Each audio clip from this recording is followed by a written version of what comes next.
Aku bisa tersenyum, tertawa, melakukan apa saja sesukaku, tapi aku tidak mengerti apa arti dari hidup mengikutmu. Saat aku merindukan sabdamu yang memberikan penghiburan, memberikan kekuatan, pengharapan, kemana aku harus mencari? Di daerahku, sabdamu yang tertulis dalam Alkitab sulit aku peroleh. Kalau jemaat kami di sini ada sekitar 20 orang. Dari 20 orang itu hanya ada sekitar 10 orang yang punya Alkitab. Saya melihat ada beberapa lokasi, ada beberapa kampung. Itu Alkitab yang mereka miliki hanya satu. Bahkan mungkin di antara mereka ada yang tidak pernah memegang Alkitab. Sungguh merupakan keindahan dan kebahagiaan bagiku bila saatnya nanti aku bisa memiliki Alkitab.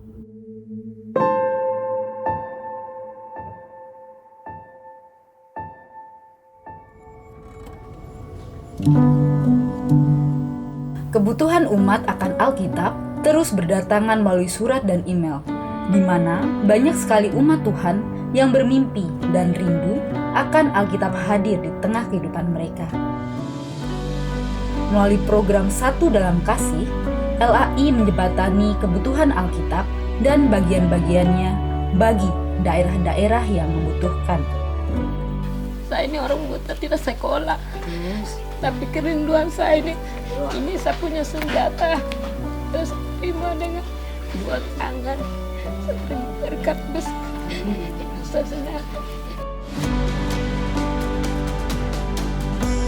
Berdasarkan hasil dari survei 2019, kebutuhan Alkitab di tahun ini sebanyak 155.000 Alkitab dan bagian-bagiannya bagi 155.000 jiwa yang membutuhkan biaya sebesar 14.725 juta rupiah.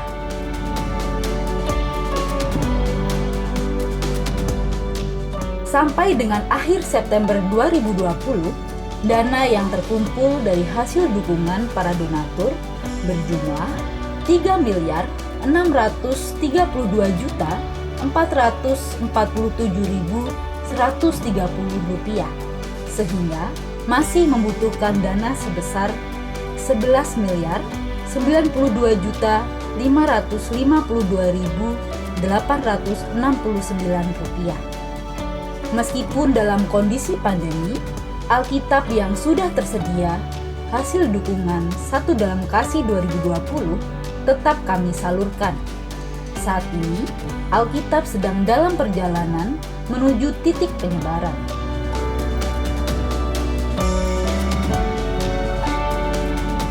Menyongsong tahun 2021, LAI kembali mengajak gereja-gereja dan seluruh umat Kristiani di seluruh Indonesia untuk mendukung hadirnya Alkitab dan bagian-bagiannya bagi saudara-saudara kita di wilayah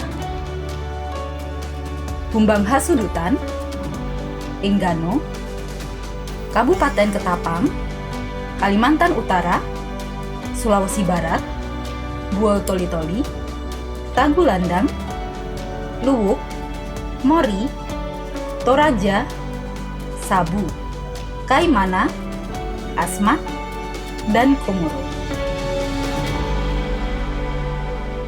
Mari, dengan penuh sukacita, kita mendukung program Satu Dalam Kasih.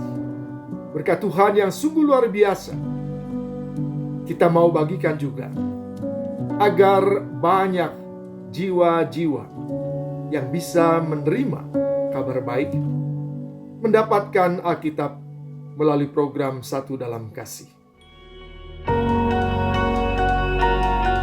Marilah kita berbagi kebaikan bagi umat Tuhan yang haus akan firman Tuhan.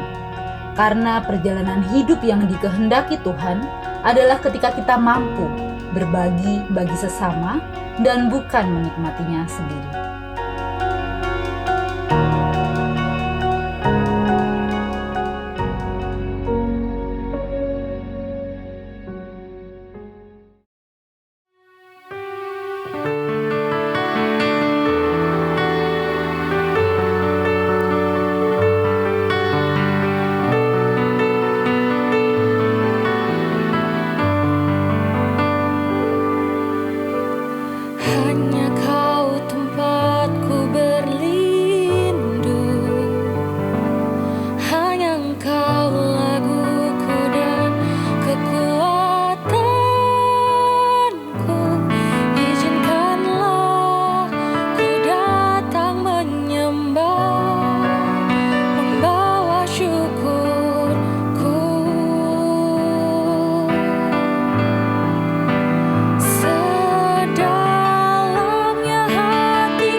tahu Engkau selalu bersamaku.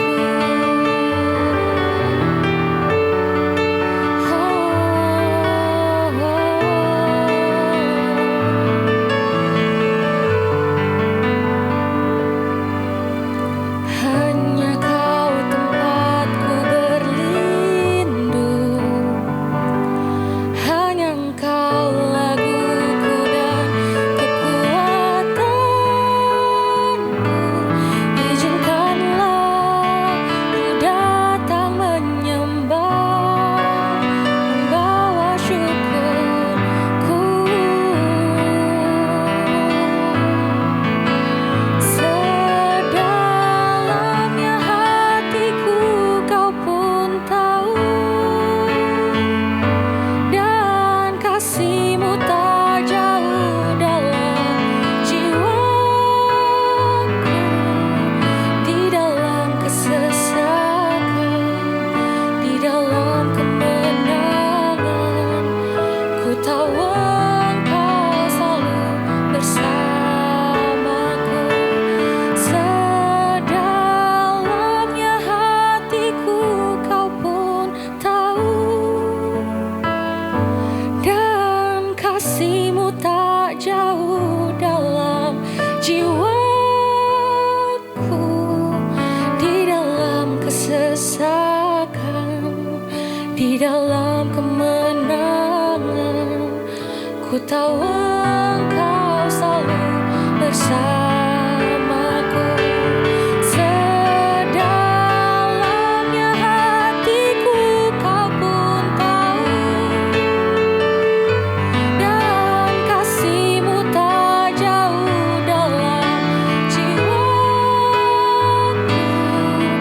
Di dalam kesesakan, di dalam kemenangan, ku tahu Engkau selalu bersamaku.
Shalom, shalom Bapak Ibu Saudara sekalian yang berada di rumah. Senang sekali pada hari ini kita bersama-sama berkumpul meskipun secara online.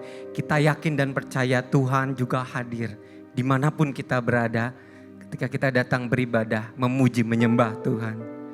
Kita mau menyiapkan hati kita, datang ke hadirat Tuhan, membawa korban syukur pujian. Sebab Ia baik dalam hidup kita. Amin. Sebelumnya mari kita bersatu di dalam doa.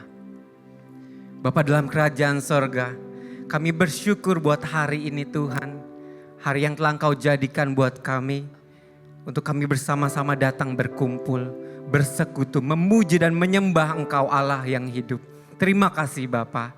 Kami memberikan hati kami untuk menerima kebenaran firman-Mu. Untuk memuji dan menyembah-Mu. Di dalam nama Yesus Kristus, mari yang siap berkata, amin.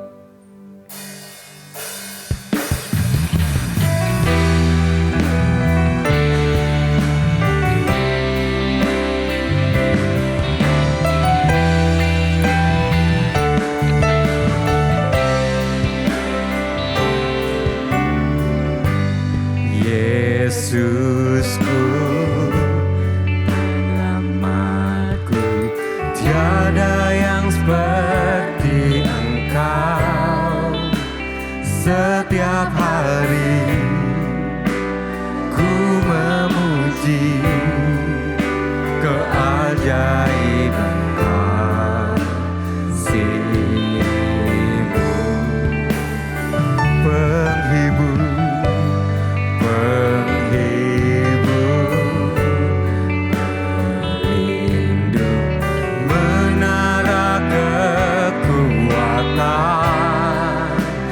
Biarlah semua yang bernafas tak berhenti menyembah-Mu.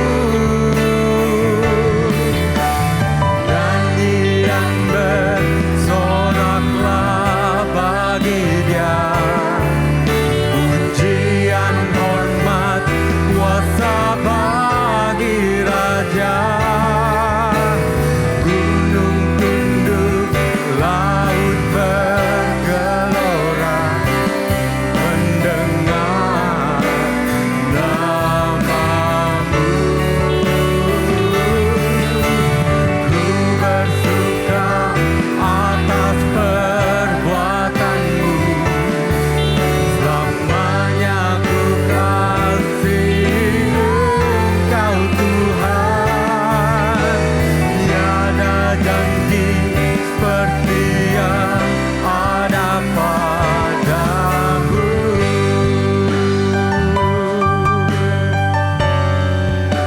Bersyukur Tuhan.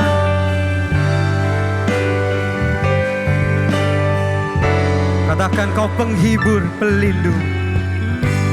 Penghibur, pelindung, menara kekuatan. Biarlah semua yang bernafas tak berhenti menyembah-Mu.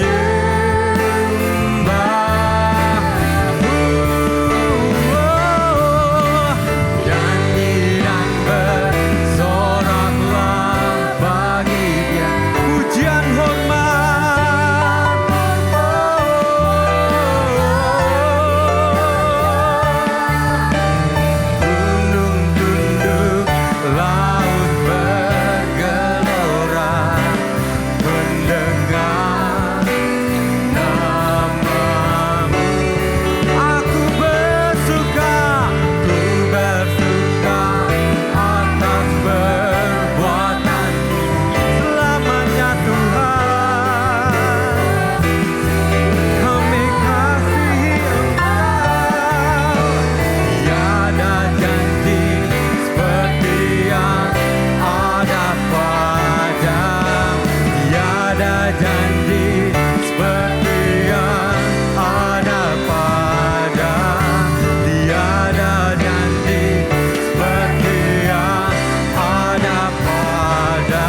nyanyikan dan bersorak bagi Dia.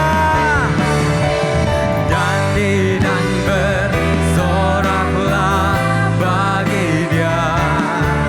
Pujian, hormat, kuasa bagi Raja. Gunung tunduk, laut bergelora mendengar namamu. Ku bersuka atas perbuatanmu selamanya. Kami kasihi Engkau. Tiada janji seperti yang ada padamu. Tiada janji seperti yang ada padamu. Tiada janji seperti yang ada padamu. Beri kemuliaan, hormat bagi Yesus Tuhan. Segala pujian, hormat, kemuliaan hanya bagimu. Kami bersyukur Tuhan, biar mulut ini memuji Engkau lebih lagi di dalam nama Yesus Kristus. Mari yang percaya dan siap memuji Tuhan katakan amin. Haleluya. Sekali lagi shalom. Shalom. Shalom. Shalom. Haleluya, ada sukacita Tuhan di rumah kita. Amin. Kita mau memuji Tuhan, memuliakan Tuhan. Gloria. Sama-sama kita mau tepuk tangan.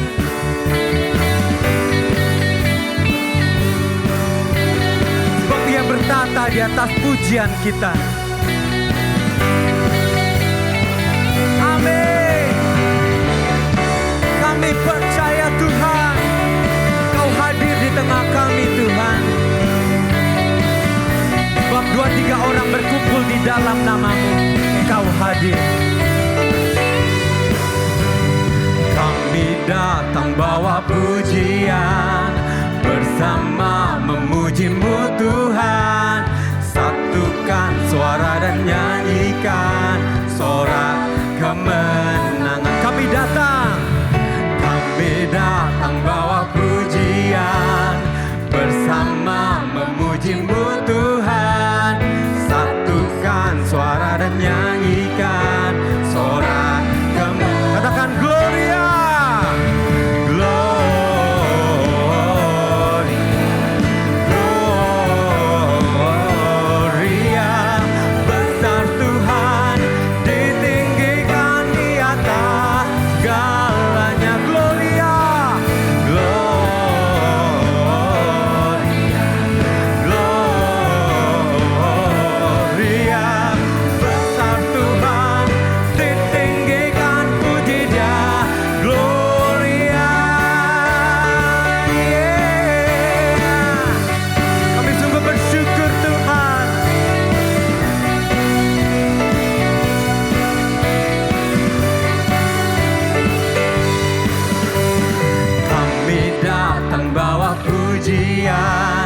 Bersama memuji-Mu Tuhan. Satukan suara dan nyanyikan sorak kemenangan. Sekali lagi katakan kami datang bawa pujian, bersama memuji-Mu Tuhan. Satukan suara dan nyanyikan sorak kemenangan. Gloria.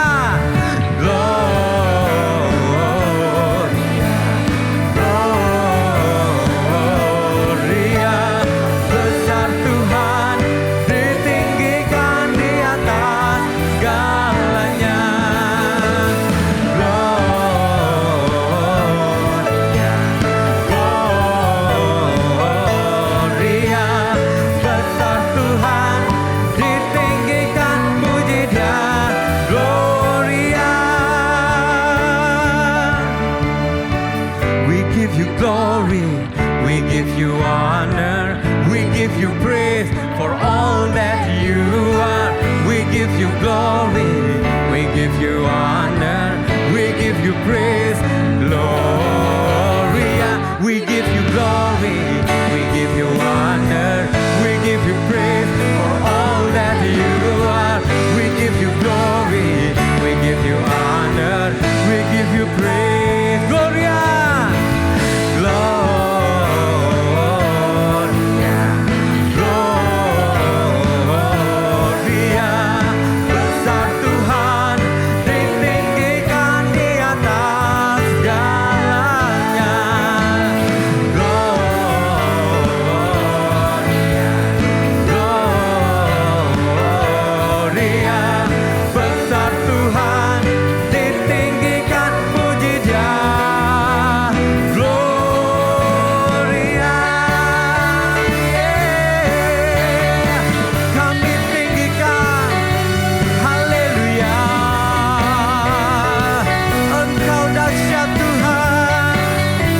Allah yang dahsyat.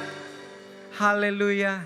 Hari ini kita akan diberkati oleh kebenaran firman Tuhan yang dibawakan oleh Bapak Pendeta Fani Paendong. Kita mau menyiapkan hati kita, sebab inilah tugas yang Tuhan berikan bagi kita semua untuk menyelamatkan jiwa-jiwa yang terhilang.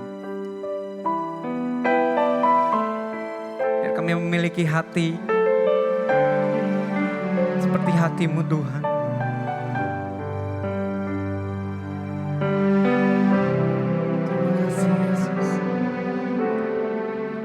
Berikan pada kami hati yang mengasihi jiwa-jiwa yang belum mengenal kasih Bapa.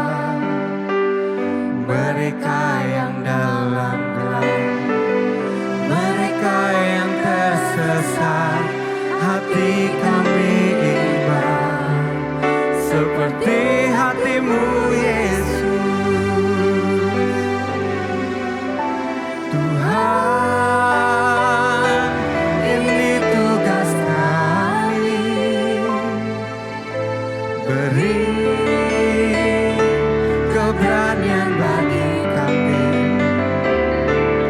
Taruhlah Roh yang rela melayani dan menyenangkan hati Tuhan, itu yang kuingini.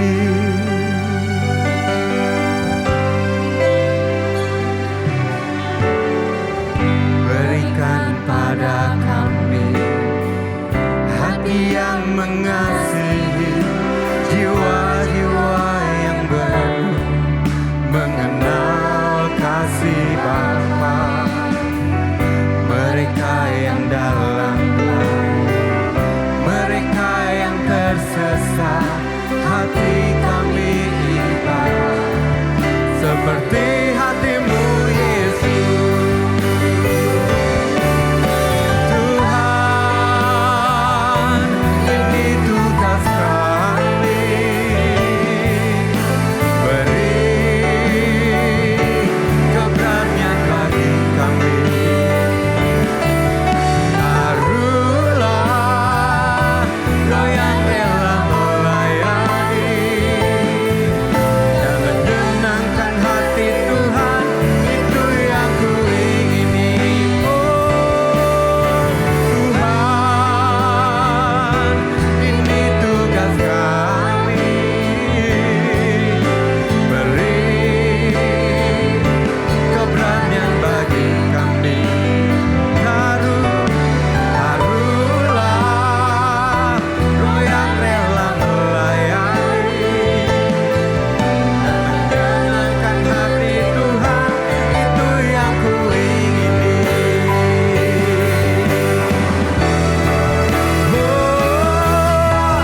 Tuhan,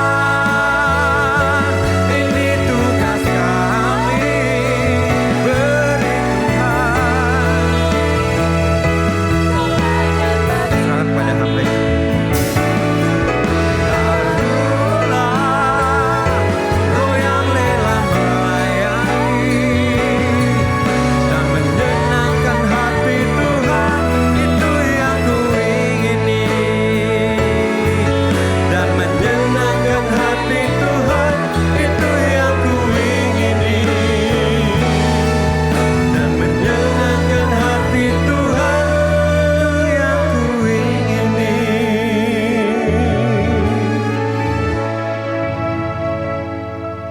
Kami mengucap syukur buat pagi hari ini karena Tuhan yang telah menolong, menuntun kami. Kami bisa bangun di pagi hari dengan nafas hidup yang Tuhan berikan, kesehatan yang Tuhan sudah anugerahkan buat kami. Layaklah kami untuk datang kepada Tuhan mengucap syukur atas segala kebaikan dan kasih karunia-Mu. Dan kami mengucap syukur kalau pagi hari ini kami kembali boleh memuji dan menyembah Tuhan. Walaupun kami masih beribadah secara online, itu tidak akan mengurangi kehadiran Tuhan dimanapun kami ada pagi hari ini. Terima kasih buat pujian penyembahan, terima kasih buat lawatan Tuhan. Kami bisa mengalaminya sepanjang hari ini. Dan kami akan belajar firman Tuhan. Biar hidup kami bukan hanya untuk kami sendiri, tapi hidup kami juga peduli untuk keselamatan bagi orang-orang sekitar kami, bahkan buat orang-orang yang kami kasihi. Berfirmanlah bagi kami tanpa terkecuali, baik hamba-Mu yang menyampaikan, biarlah kami mendapatkan rema daripada firman-Mu.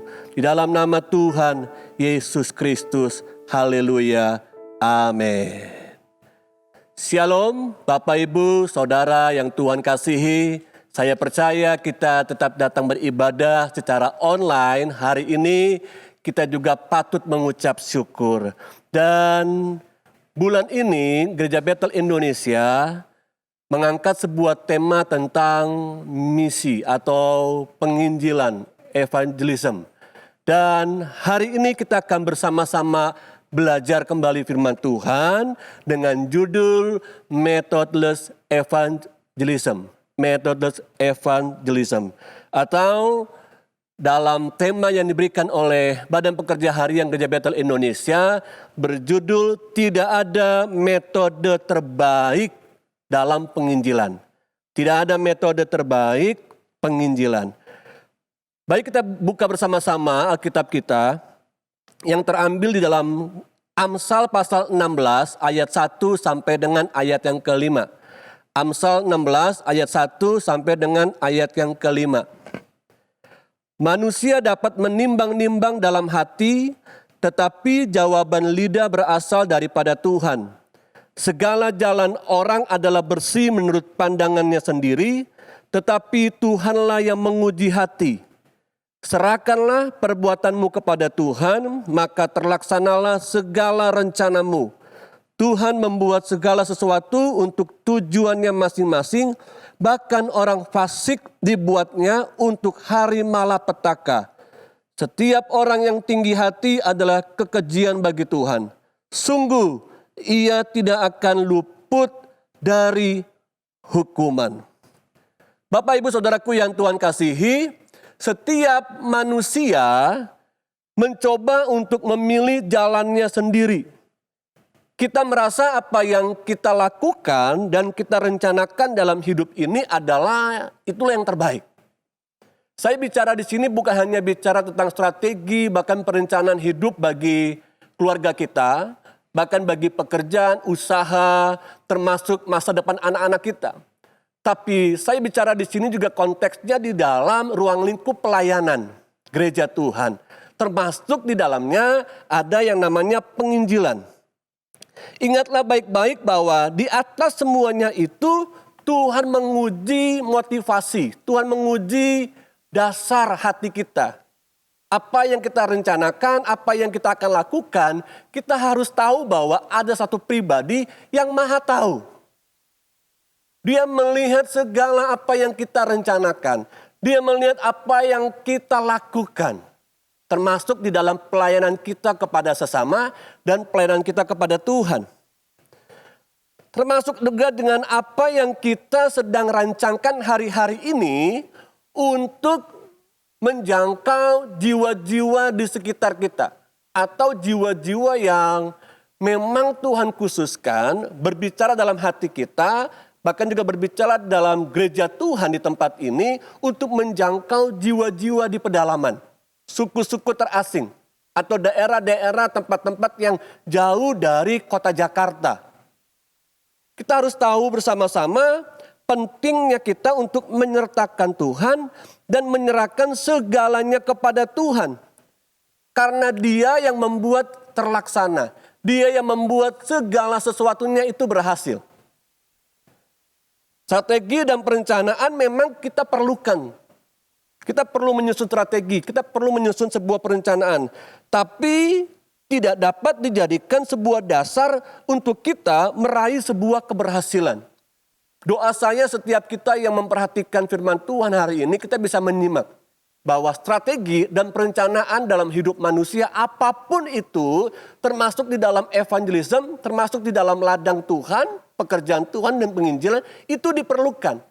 Tapi itu bukan satu-satunya yang membuat kita berhasil. Karena keberhasilan itu di tangan Tuhan. Dan kita dipanggil untuk menjangkau dunia ini. Karena di dalam surat Roma pasal 3 ayat 23, Roma 3 ayat 23, terjemahan baru katakan, karena semua orang telah berbuat dosa dan telah kehilangan kemuliaan Allah. Saya bacakan dalam terjemahan lain, Bapak Ibu Saudaraku, dalam bahasa Indonesia modern kekinian. Dikatakan semua orang sudah berbuat dosa. Coba lihat, semua orang di dalam dunia ini sudah berbuat dosa. Dan jauh dari Allah. Lihat ya, jauh dari Allah yang hendak menyelamatkan mereka. Saya bersyukur kita termasuk orang-orang yang meresponi keselamatan yang Tuhan berikan buat kita. Termasuk keselamatan yang Tuhan berikan, anugerahkan buat suami kita, buat istri, buat anak-anak kita. Tapi kita perlu memperhatikan baik-baik bahwa dunia ini sedang menuju kepada kebinasaan. Pernah terpikirkan dalam hidup kita ketika kita pergi keluar, lalu kita melihat orang-orang di luar sana, mereka sedang asik bekerja, mereka sedang kuliah, mereka sedang menempuh studi, mereka sedang membangun sebuah usaha. Pernahkah terbesit dalam pikiran kita, dalam hati kita, bahwa mereka adalah orang-orang yang perlu diselamatkan? Karena mereka pun sudah berdosa di hadapan Tuhan. Celakanya ada banyak ya gereja, bahkan pelayan-pelayan Tuhan, hamba-hamba Tuhan menjadikan sebuah kompetitor, persaingan untuk bisa mengatakan bahwa metode terbaik untuk menjangkau orang-orang di luar sana, menjangkau jiwa-jiwa di sana seperti yang saya lakukan. Ada sebuah persaingan di dalam dunia evangelism, di dalam dunia penginjilan, di dalam ladang Tuhan. Bahwa metode inilah yang terbaik, metode saya yang terbaik, metode si A yang terbaik. Nah, ternyata persaingan ini pun sudah ada pada zaman Kain dan Habel. Kain bersaing untuk bisa memberikan persembahan kepada Allah. Namun ternyata Allah tidak meresponi persembahan Kain. Habel lah yang berkenan persembahannya di hadapan Allah. Saudara yang Tuhan kasihi, sekali lagi bahwa kita harus mengerti baik-baik bahwa setiap kita orang percaya itu dipanggil untuk memberitakan kabar kesukaan, memberitakan Injil di dalam dunia ini. Dalam Matius pasal 28 ayat 18 sampai dengan 20, Injil Matius 28 ayat 18 sampai dengan 20, 18 berkata begini, Yesus mendekati mereka dan berkata, kepadaku, kepada Yesus ini, telah diberikan segala kuasa di sorga dan di bumi. Lihat, yang memberikan perintah ini adalah yang memiliki kuasa di sorga dan di bumi. Artinya, saya dan saudara, dimanapun kita berada, kita diberikan perintah, yang memberikan perintah memiliki power, memiliki kuasa. Seharusnya kita tidak perlu ragu, tidak perlu takut. Kenapa? Karena yang memberikan perintah pribadi yang maha kuasa. Lanjut, ayat 19. Karena itu pergilah. Kata pergilah ini adalah panggilan kita untuk penginjilan, evangelism. Lalu jadikanlah semua bangsa muridku dan baptislah mereka dalam nama Bapa dan Anak dan Roh Kudus. Panggilan kedua sebagai orang percaya selain penginjilan, evangelism, panggilan kedua adalah bahwa orang-orang tersebut ada di dalam persekutuan, fellowship. Ini panggilan kedua buat kita sebagai orang percaya. Nah, panggilan yang ketiga selain kita menginjil lalu bersekutu kepada Tuhan, dalam ayat 20 katakan, dan ajarlah mereka melakukan segala sesuatu yang telah kuperintahkan kepadamu. Ajarlah, panggilan ketiga orang percaya adalah discipleship, pemuritan. Selain kita pergi menginjil, kita bawa mereka untuk hidup dalam persekutuan, dalam fellowship sesama orang-orang percaya. Yang ketiga, mereka pun harus dimuridkan. Doa saya, kita semua bukan hanya sudah menjadi anggota-anggota gereja GBI Petamburan. tapi kita juga pribadi-pribadi yang mau dimuridkan di dalam gereja ini. Dan ketahuilah aku menyertai kamu senantiasa sampai kepada akhir zaman. Nah, inilah amanat agung yang diberikan oleh Yesus kepada murid-muridnya, termasuk kepada kita orang-orang yang percaya kepada Dia. Dan kita harus melakukannya. Karena ini bukan sebuah undangan, tapi ini adalah sebuah perintah. Amanat agung bukan sebuah undangan buat orang percaya, tapi amanat agung adalah sebuah perintah. Jika perintah dilanggar, maka ada konsekuensinya. Jika kita tidak menunaikan panggilan kita ini untuk menginjil, untuk hidup dalam persekutuan, untuk menjadi murid Tuhan, maka ada pelanggaran di situ. Nah, karena itu pagi hari ini kita akan belajar bersama-sama mengapa kita harus melakukan penginjilan. Apa saja yang perlu diperhatikan di dalam kita melaksanakan amanat agung yang pertama ini, yaitu evangelism, yaitu penginjilan. Yang pertama kita melihat di sini bahwa penginjilan itu dapat dilihat dari segi jumlah.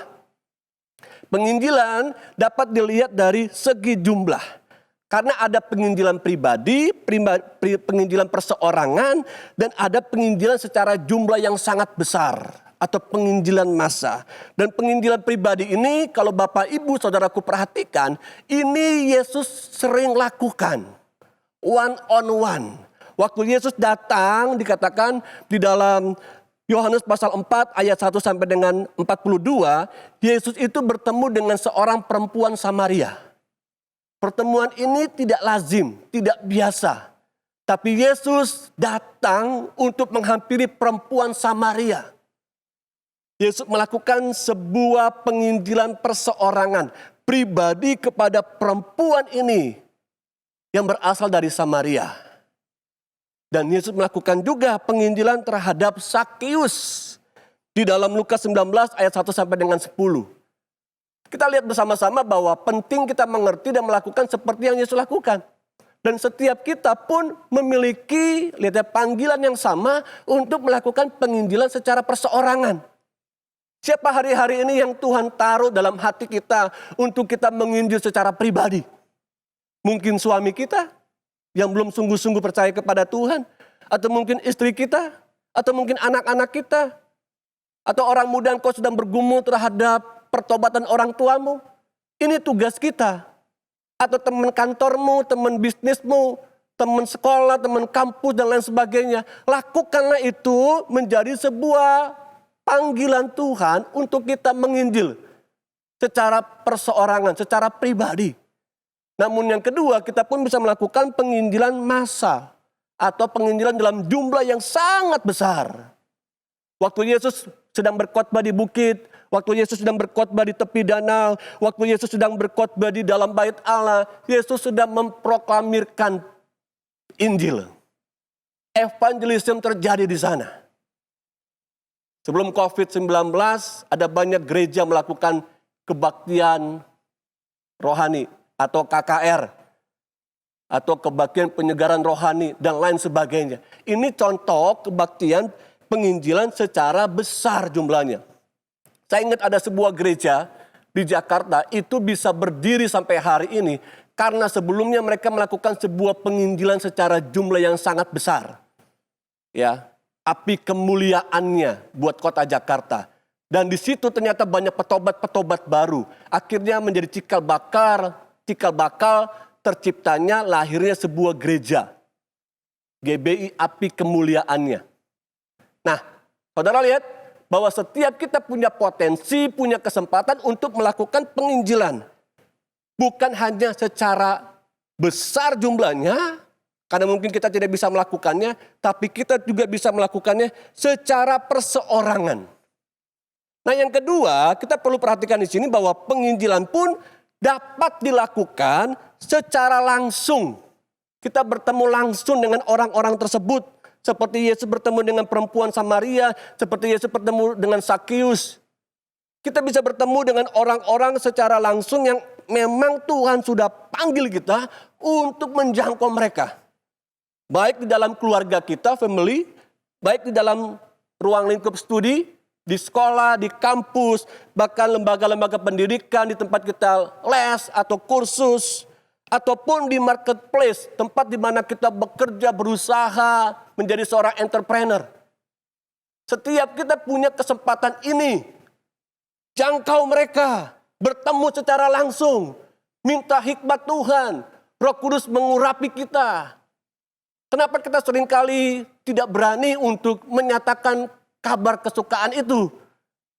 Karena ternyata kita sering berpikir kita takut ditolak. Wah, nanti kalau saya sampaikan Pak, saya sampaikan Kak, saya takut ditolak.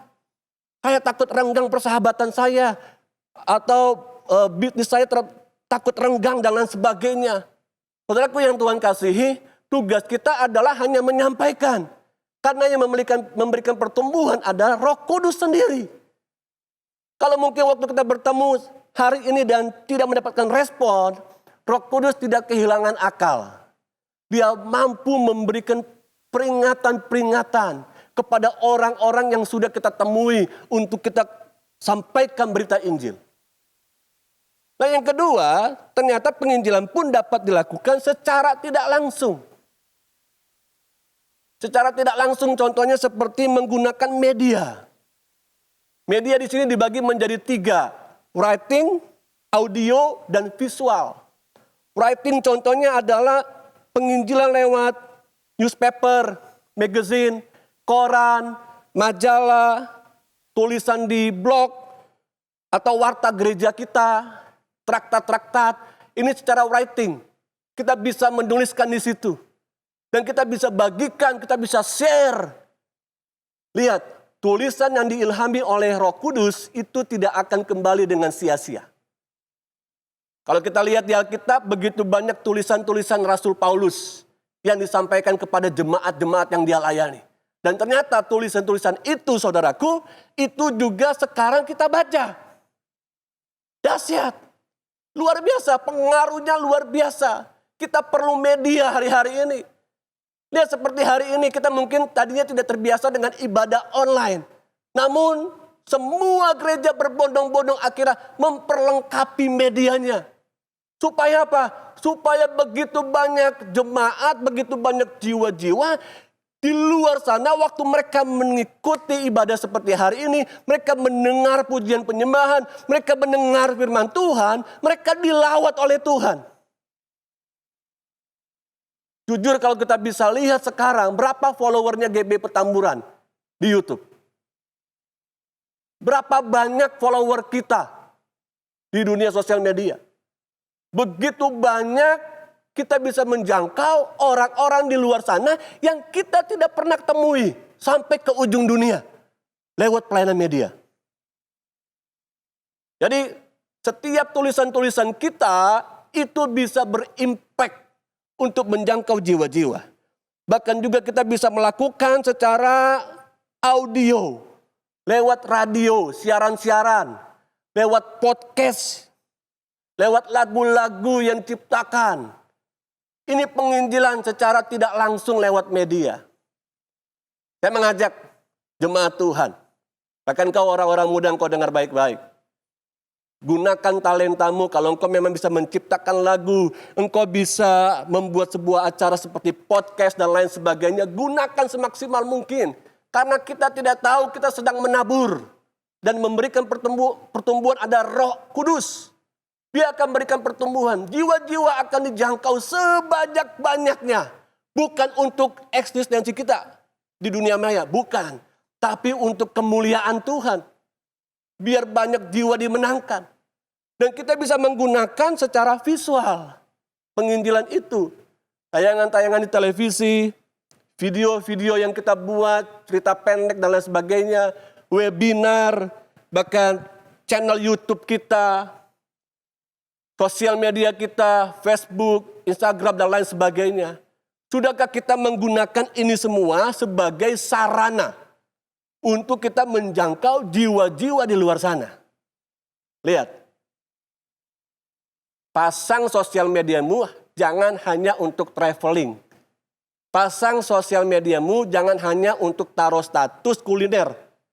Tapi pasang untuk sarana, sasaran untuk membawa begitu banyak jiwa untuk bertemu dengan Tuhan.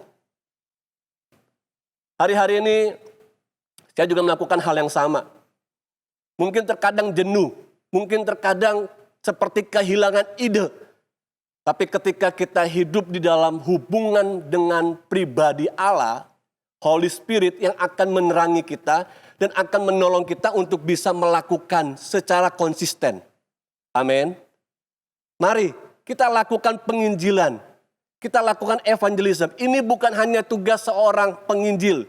Bukan hanya seorang tugas gembala sidang. Pendeta, hamba Tuhan. Ini panggilan buat setiap kita orang percaya. Lakukan semaksimal mungkin. Pastor John Piper pernah berkata begini. Untuk membawa orang bertemu Yesus, kita perlu mencari di mana mereka berada. Untuk membawa orang bertemu Yesus, kita perlu mencari di mana mereka berada. Bukan di mana kita sedang berada. Menarik sekali statement ini. Kita dibuat mengerti bahwa ternyata yang disebut dengan memberitakan Injil, memberitakan kabar kesukaan, kita tidak bisa memakai apa yang kita pikir, yang kita mampu lakukan. Tidak. Tuhan mau pakai setiap kita. Bukan dilihat dari kelebihanmu, kok bisa apa, enggak. Yang Tuhan cari adalah yang mau. Dan saya percaya setiap kita mau menyampaikan ini. Kenapa? Karena ini perintah Tuhan.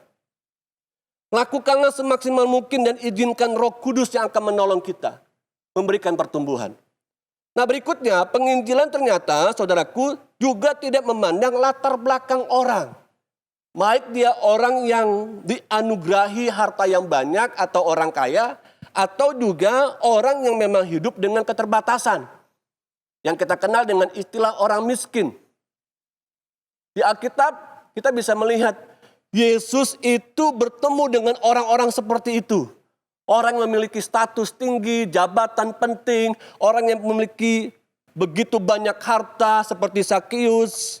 Lalu dikatakan di situ juga ada orang muda yang kaya bertemu dengan Yesus. Lalu ada orang muda yang mati bersama-sama dengan Lazarus. Mereka itu orang-orang kaya. Dan penginjilan itu pun harus dilakukan kepada mereka. Namun penginjilan itu pun harus disampaikan juga kepada kaum marginal. Orang-orang yang hidupnya tidak beruntung dalam dunia ini. Berkebatasan. Tidak memiliki banyak harta untuk dapat bertahan hidup.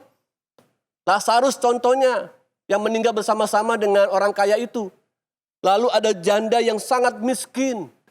Yesus ada buat mereka. Menaruh belas kasihan kepada mereka.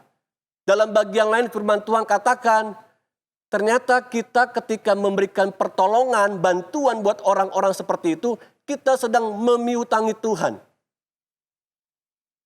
Ya, sedang memiutangi Tuhan. Ayo, Bapak Ibu Saudaraku yang Tuhan kasihi, kita bersama-sama jangkau mereka. Bawa mereka untuk berjumpa dengan Tuhan pribadinya. Tidak ada yang tidak bisa kita lakukan. Kenapa? Karena yang memberikan perintah kepada kita adalah Tuhan yang punya kuasa memperlengkapi hidupku dan hidupmu. Amin. Coba lihat sekitar kita. Siapa yang perlu diselamatkan? Jangkau mereka. Dan penginjilan pun ternyata dalam dunia ini itu berdampak seperti terang. Ya, secara terang. Berdampak seperti terang. Yang nyata. Penginjilan secara nyata. Nah, penginjilan seperti ini dilakukan secara terbuka untuk memperkenalkan Yesus dan perbuatan baiknya dapat dilihat secara nyata. Jadi sebagai orang percaya, lihat baik-baik, perbuatan kita di dalam dunia ini itu sedang diamat-amati. Sedang dilihat. Katanya anak Tuhan, kok masih suka bohong? Katanya pelayan Tuhan, kok masuk kantor terlambat? Wah, katanya dia seorang aktivis gereja. Kok nyatanya di dunia kantor, deadline pekerjaan yang diberikan selalu tidak bisa on time dikerjakan. Bahkan termasuk hubungan kita dengan tetangga kita. Mereka bisa melihat, mereka bisa menilai. Apakah dalam kekristenan seperti itu yang diajarkan oleh Tuhannya? Perbuatan kita itu sedang dinilai oleh orang-orang sekitar kita. Nah, ini penginjilan secara nyata, penginjilan terbuka. Dan kita dipanggil dalam dunia ini menjadi terang. Terang itu menyinari kegelapan. Jangan sampai terang kita ini redup. Dan akhirnya kita sama seperti mereka yang tinggal dalam kegelapan di dunia ini. Nah, yang kedua, penginjilan itu bersifat seperti garam. Ya, menggarami. Penginjilan dilakukan melalui sikap keteladanan. Melalui sikap keteladanan, yaitu secara tidak langsung memberikan pengaruh nilai-nilai Kristus.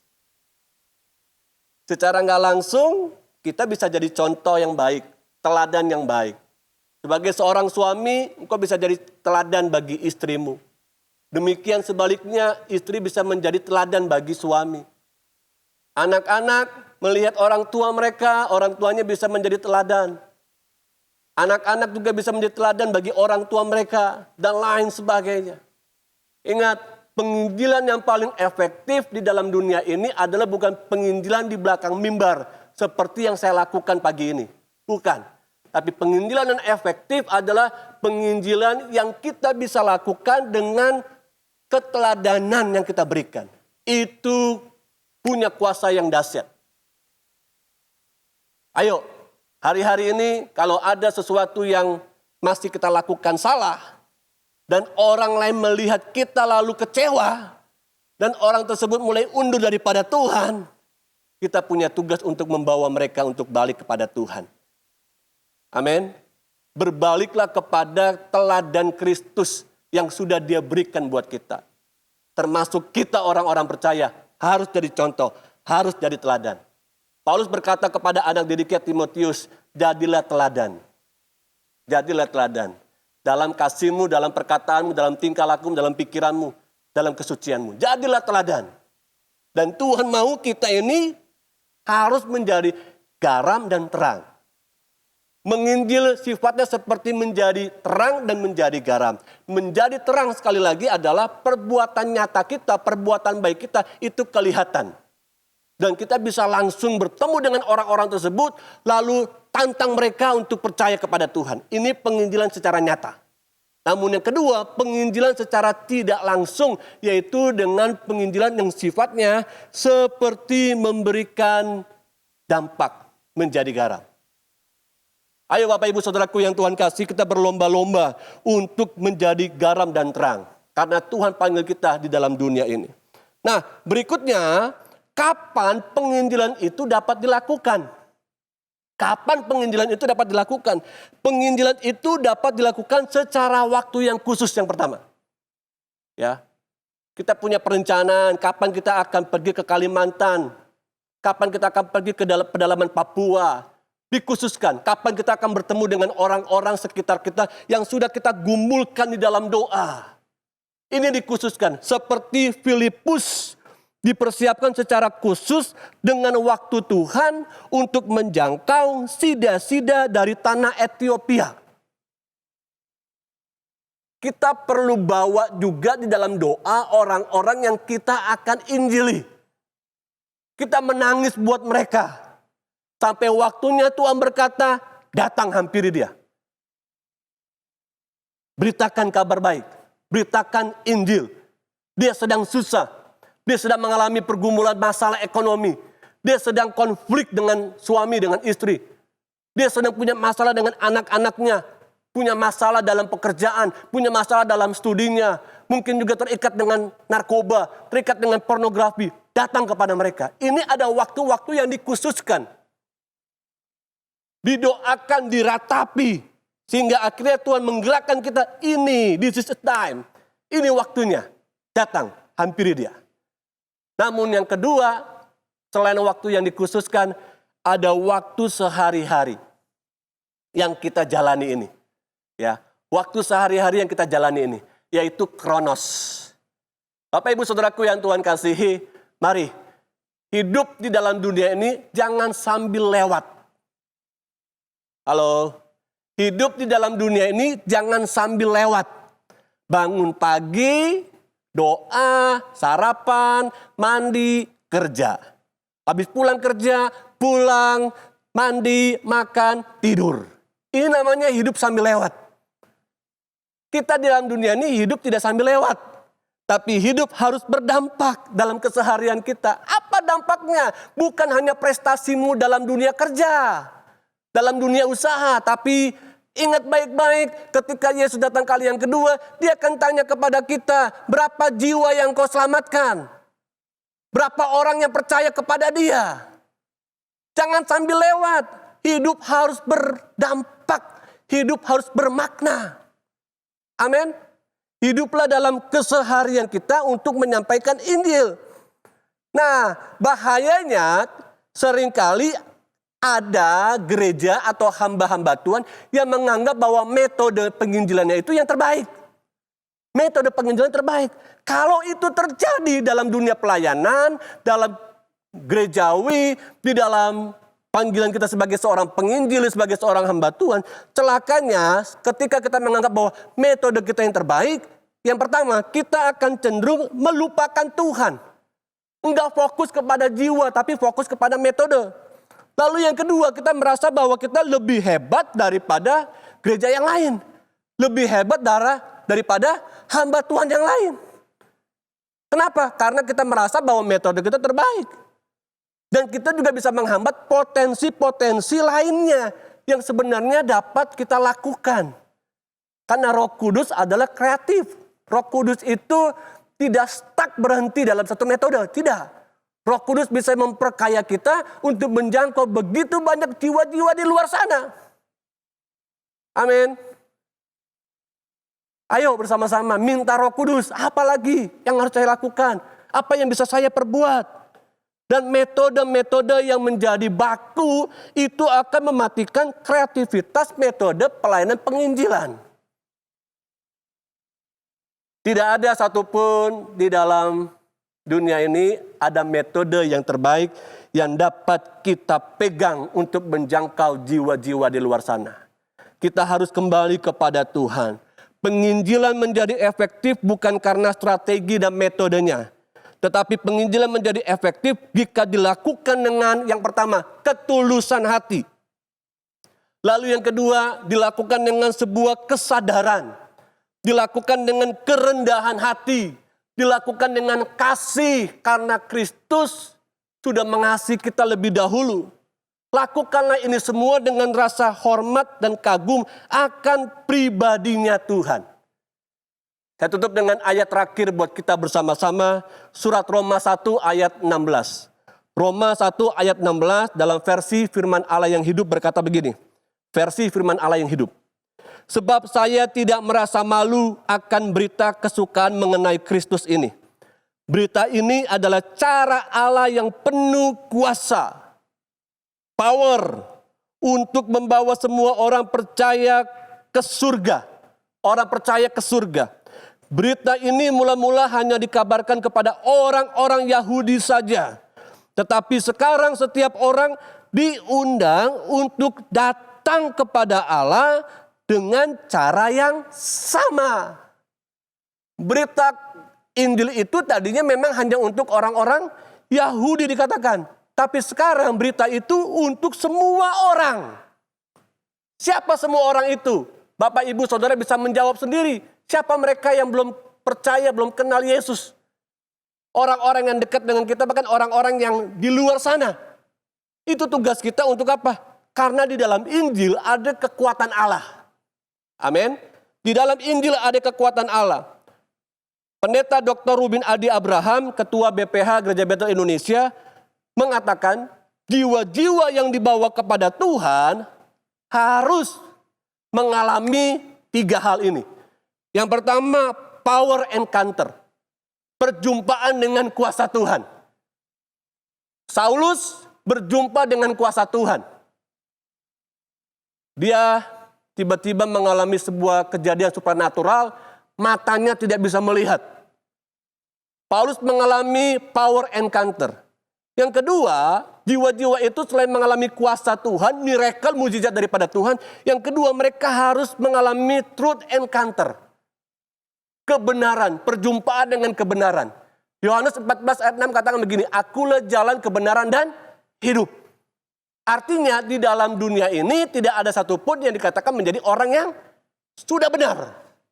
Karena kita sudah berbuat dosa, kita perlu dibenarkan. Siapa yang mampu membenarkan kita? Bukan gereja. Siapa yang mampu membenarkan kita? Bukan hamba Tuhan. Yang mampu membenarkan kita adalah darah Yesus. Hanya lewat Yesus sebagai jalan kebenaran. Banyak nabi, banyak rasul dalam dunia ini, tapi hanya satu juru selamat, yaitu Yesus Tuhan dan juru selamat kita. Amin. Yang ketiga, setiap jiwa-jiwa yang mengalami perjumpaan dengan Tuhan harus mengalami love encounter. Love encounter, perjumpaan dengan kasih Tuhan.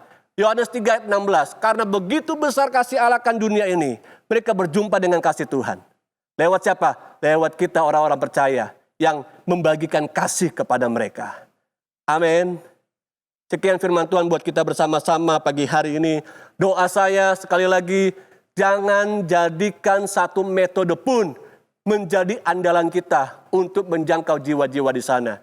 Izinkan Roh Kudus berkarya. Roh Kudus itu kreatif. Dia punya banyak cara untuk menjangkau jiwa-jiwa di sekeliling kita, termasuk orang-orang yang kita kasihi. Mari Bapak Ibu Saudaraku yang Tuhan kasihi, kita meresponi firman Tuhan. Tugas ini memberitakan Injil bukan tugas gereja saja, bukan tugas hamba Tuhan saja, tapi beritakan Injil adalah tugas saya dan saudara. Tugas kita semua, orang-orang yang percaya kepada Tuhan. Kita menyanyikan lagu yang tadi sebelum firman, berikan pada kami, dan kita akan bersama-sama datang berdoa kepada Tuhan. Haleluya.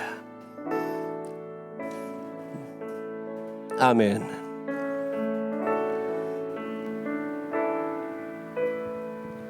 Berikan pada kami hati yang mengasihi jiwa-jiwa yang belum mengenal kasih Bapa.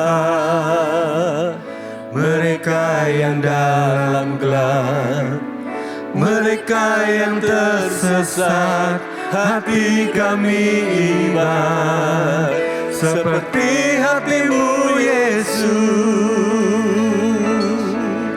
Tuhan, ini tugas kami, beri keberanian bagi kami.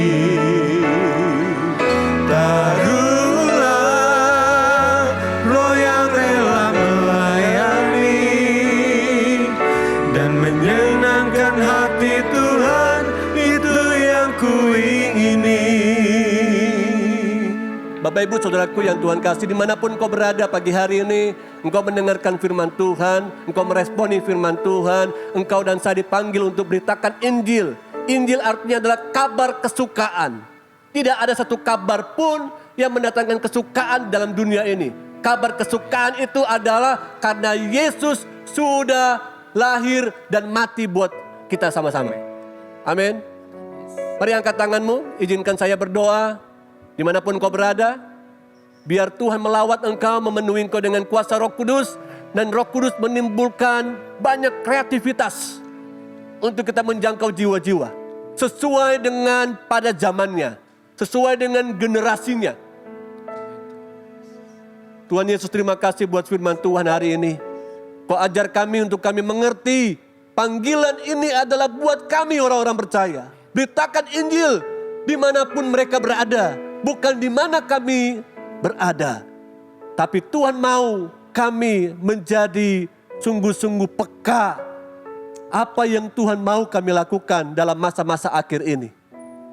COVID-19 merupakan sebuah cara untuk Tuhan pakai kami memberitakan kabar baik ini. Semua orang akan meninggalkan dunia ini, tapi hanya orang-orang percaya saja kepadamu yang akan masuk ke dalam kerajaan surga. Pakai kami Tuhan, pakai kami. Selamatkan kami, selamatkan orang-orang yang kami kasih, keluarga kami, dan selamatkan orang-orang sekitar kami. Di dalam nama Tuhan Yesus Kristus. Haleluya. Mari yang percaya meresponi firman Tuhan, katakan bersama, Amin. Haleluya. Sebuah firman yang sangat powerful buat kita. Biar kita mau meresponi firman Tuhan untuk menjadi alatnya, memberitakan firman-Nya. Haleluya. Terima kasih kepada Bapak Pendeta Fani Paendong atas kebenaran firman-Nya. Tuhan berkati pelayanan Bapak selalu. Haleluya. Bapak Ibu Saudara sekalian, pada hari ini kita juga diberikan kesempatan untuk memberikan persembahan kita, biar kita mau memberikan dengan sukacita, memberikan yang terbaik. Sebelumnya mari kita bersatu dalam doa. Bapa dalam kerajaan sorga, kami bersyukur Tuhan buat firman yang telah diberitakan, buat berkat yang telah Engkau berikan Tuhan. Terima kasih. Sebentar kami memberikan persembahan kami, biar kami memberikan dengan sukacita dan biar ini boleh menyukakan hatimu. Di dalam nama Yesus Kristus kami berdoa dan bersyukur. Haleluya. Amin. Silakan memberikan dengan sukacita.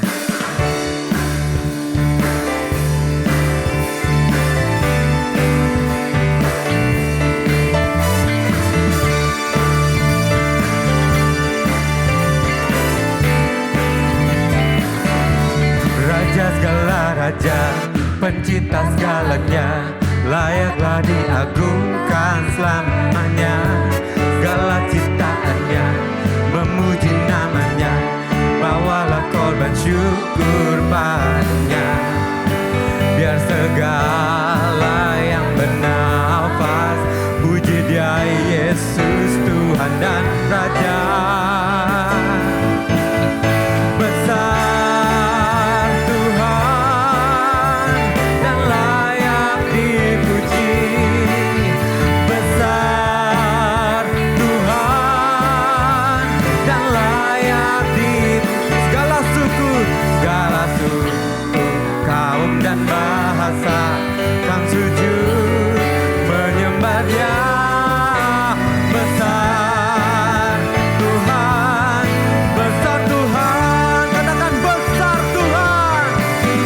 Besar Tuhan dan layak dipuji. Besar, ya besar dan layak dipuji. Segala suku, kaum dan bahasa kan sujud menyembah Dia. Besar, besar, besar Tuhan. Segala suku, kaum dan bahasa, segala suku, kaum dan bahasa kan sujud menyembah Dia. Besar, besar, besar Tuhan. Segala suku kami percaya, segala suku, kaum dan bahasa kan sujud menyembah Dia. Besar, besar, besar Tuhan.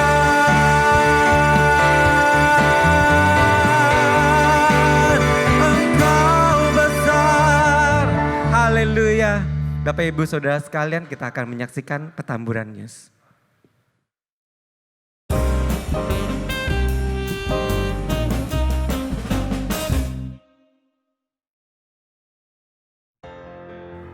Ibadah Raya Minggu 1 November dengan tema Keluarga yang Harmonis. Pukul 7 ibadah onsite dengan pembicara Pendeta Kiki Sandra, dan pukul 10 ibadah onsite dan online dengan pembicara Pendeta Josafat Mesak, dan ibadah disertai dengan perjamuan kudus.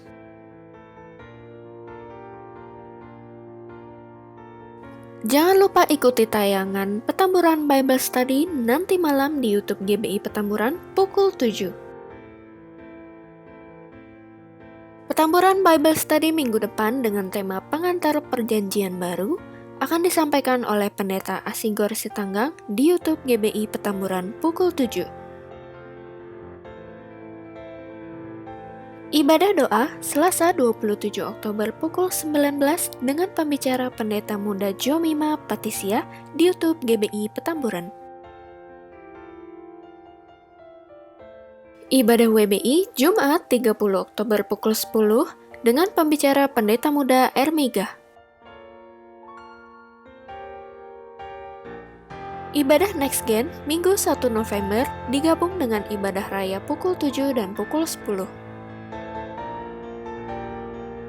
Ibadah Abi setiap minggu pukul 9 di YouTube GBI Petamburan.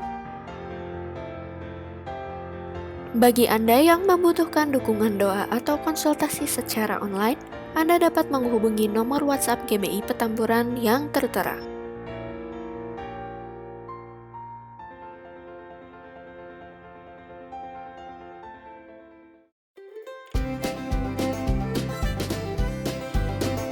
Selamat ulang tahun bagi seluruh jemaat yang berulang tahun. Kiranya anugerah Tuhan senantiasa berlimpah dalam hidup Anda.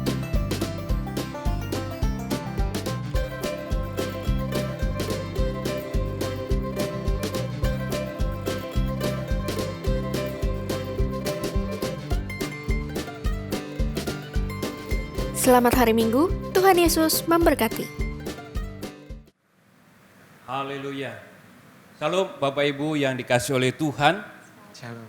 Dan kita bersyukur pagi ini kita diberkati lewat kebenaran firman untuk kita kembali kepada panggilan kita, yaitu memenangkan jiwa-jiwa. Bapak Ibu yang dikasihi oleh Tuhan, hari ini ada pengumuman tambahan bahwa ibadah onsite atau ibadah di gereja akan dimulai kembali atau dibuka kembali pada hari Minggu tanggal 1 November tahun 2020 bertepatan dengan ibadah yang disertai dengan perjamuan kudus. Ibadah yang pertama akan dilaksanakan pada pukul 7 pagi, kemudian ibadah yang kedua akan dimulai pukul 10 pagi disertai dengan online atau streaming. Jadi Bapak Ibu Saudara, kita tetap ketika ibadah di gereja maka kita berlakukan protokol kesehatan ketat, yaitu dengan 3M, memakai masker, mencuci tangan, dan menjaga jarak. Biar kiranya kita tetap aman dalam perlindungan Tuhan dan oleh kuasa-Nya kita tetap dibimbing dan ditumbuh kembangkan kedewasaan kita di dalam Tuhan. Terpujilah nama Tuhan kekal selama-lamanya. Mari kita akan akhiri ibadah kita pagi hari ini. Kita akan angkat satu pujian. Kiranya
Segala puji dan syukur tak henti-hentinya kami naikkan kepada Tuhan.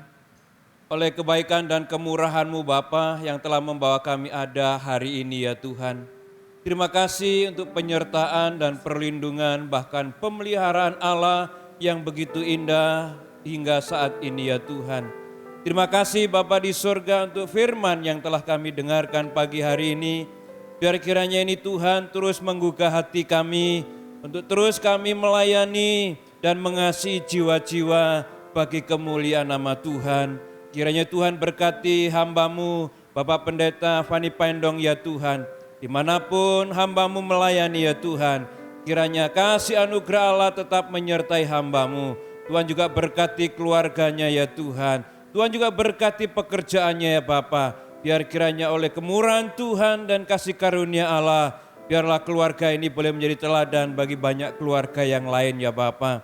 Bapa di surga, terima kasih juga untuk teman-teman yang sudah ambil bagian dalam pelayanan sepanjang ibadah ini ya Tuhan. Kiranya Tuhan memberkati mereka ya Bapa. Bapa di surga, pagi ini kami juga teringat akan saudara kami yang berulang tahun di sepanjang minggu ini ya Tuhan. Biarlah berkat sukacita damai sejahtera Allah boleh menjadi bagian mereka ya Tuhan. Berkat kesehatan dan panjang umur Tuhan limpahkan bagi mereka ya Bapa. Sehingga hari-hari ke depan ya Tuhan senantiasa boleh menikmati berkat-berkat Tuhan ya Bapa. Bapa, pagi hari ini kami juga teringat akan gembala senior kami. Kiranya Tuhan terus memberkati hamba-Mu ini ya Tuhan. Juga gembala kami Pak Yosi beserta dengan seluruh tim penggembalaan GBI Petamburan ya Bapa. Kiranya terus dilindungi dan dijagai oleh Tuhan. Diberkati dengan kuasa pengurapan datangnya dari Allah untuk boleh membawa kemajuan bagi pelayanan di gereja-Mu di tempat ini ya Bapa. Bapa di surga, pagi ini kami juga teringat akan jemaat Tuhan yang hari-hari ini sedang sakit. Baik yang sakit di rumah, yang dirawat di rumah sakit ya Tuhan. Kiranya tangan Tuhan menyembuhkan mereka. Tangan Tuhan melawat mereka ya Bapa. Sehingga ada kekuatan baru, ada pengharapan akan kesembuhan bagi mereka ya Tuhan. Bahkan jemaat-Mu yang hari-hari ini sedang membutuhkan pekerjaan ya Tuhan. Kiranya Tuhan memberkati pekerjaan yang terbaik bagi mereka ya Bapa. Biar kiranya ya Tuhan, Tuhan juga memberkati keluarga mereka ya Tuhan. Dan kami menyerahkan jemaat-Mu yang membutuhkan pekerjaan ini Tuhan. Biarlah ya Bapa, ada jalan keluar yang terbaik yang datangnya dari Tuhan. Terima kasih Bapa di surga, terima kasih ya Tuhan. Dan kami juga menyerahkan seluruh sidang jemaat-Mu yang sedang mendengarkan dan mengikuti ibadah ini ya Tuhan. Biar kiranya Tuhan memberkati mereka dalam usaha pekerjaan mereka, dimanapun mereka berada ya Tuhan. Biar kiranya kasih anugerah Allah tetap menjaga dan melindungi mereka, memberkati kesehatan mereka ya Tuhan. Sehingga keluarga demi keluarga ada senantiasa dalam perlindungan Allah. Terima kasih Bapa di surga, oleh sebab itu sekarang saudaraku, arahkanlah hatimu kepada Tuhan dan terimalah berkat yang datangnya dari Allah. Seperti firman Tuhan yang berkata, Tuhan memberkati engkau dan melindungi engkau. Tuhan menyinari engkau dengan wajahnya dan memberi engkau kasih karunia. Tuhan menghadapkan wajahnya kepadamu dan memberi engkau damai sejahtera. Sebab cinta kasih yang dari Allah Bapa, kasih setia dari Tuhan kita Yesus Kristus, damai sejahtera melalui persekutuan dengan kuasa Roh Kudus menjadi bagian saudara saat ini sampai Maranatha. Demi nama Yesus Kristus kami naikkan doa dan syukur kami. Haleluya.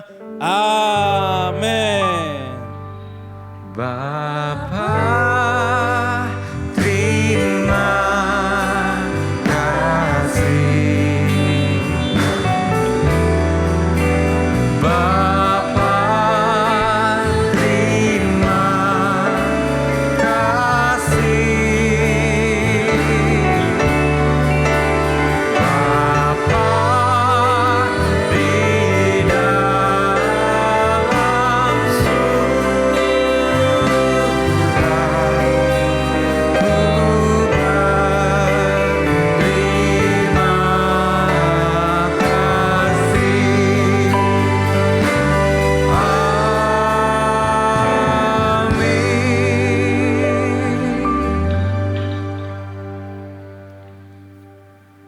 Selamat hari Minggu Bapak Ibu Saudara sekalian, Tuhan Yesus memberkati.